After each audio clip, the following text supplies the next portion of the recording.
Goddess Heket. She is best known for being the fog-headed goddess.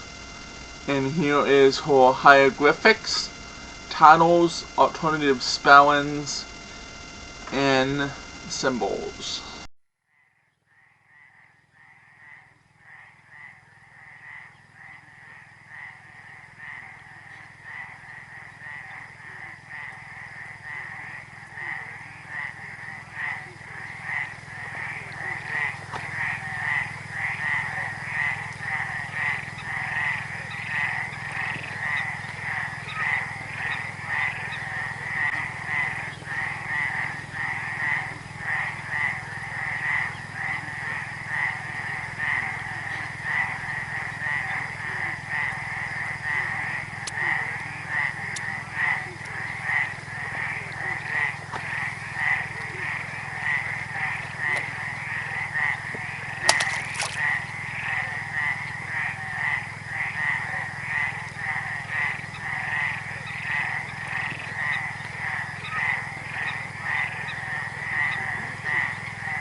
Goddess Heqet.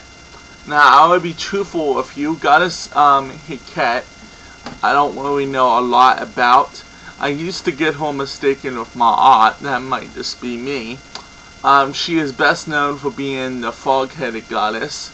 As you saw, she had no titles. She had a couple alternative names. I am sorry there will not be a lot of pictures with this one, so you may see a relapse of pictures. She is goddess of childbirth,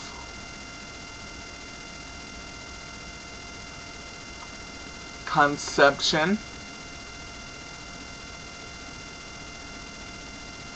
creation, fertility,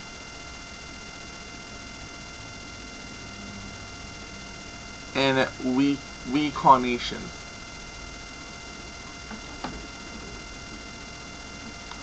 And she is a very ancient goddess. She actually can date back into Egypt before some of the major goddesses and gods. Anyhow, there is not a lot of information on this. You will find that when you're doing a certain god or goddess, sometimes it is very hard to find info on them. Not that they're not a very known goddess, but they're such an ancient goddess that they're hardly ever used anymore. But they are still the goddess or god. And it's very interesting when you do research on these. Some of them you will find and think, there's not a lot on this one, it must be a minor. When in fact, sometimes it is a major. It's just been so long since people used them, they kind of forget about them. And her being the fog-headed goddess, her sacred animal, of course, would be the frog.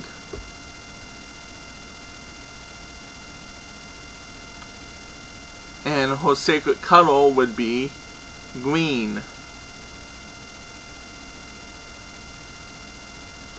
Now, with the color, I had to kind of go with what I felt about the color. So this isn't 100% it being the color green as her sacred color.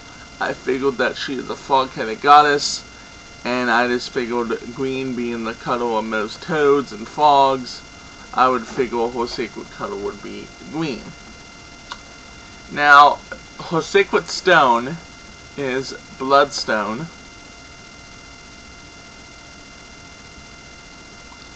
And this one I also had to personally go with. Now, the reason I chose bloodstone is when I was reading the multiple websites, because I do multiple checks on multiple sites, it all says about the women back in Egypt, when they were pregnant, they would wear her stone to protect them and their unborn child.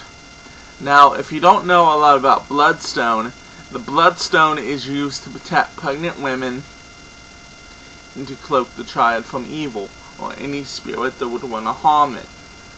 So that was the best guess that I could come up with. Bloodstone being perfect stone for that, and could have been the stone they were talking about, because they did not really say which stone. They just said whole stone. So I went with bloodstone, which I think that's an accurate representation of what it would be. Now, since she is so old, she had no mother, and her father was Ra. And of course my phone's ringing, but this is annoying. That is very interesting, and you will find a lot when I'm doing these, that the goddesses, the father most of the time was God Ra. So that's very interesting if you ever want to look that up and stuff. And she was wife of Khnum.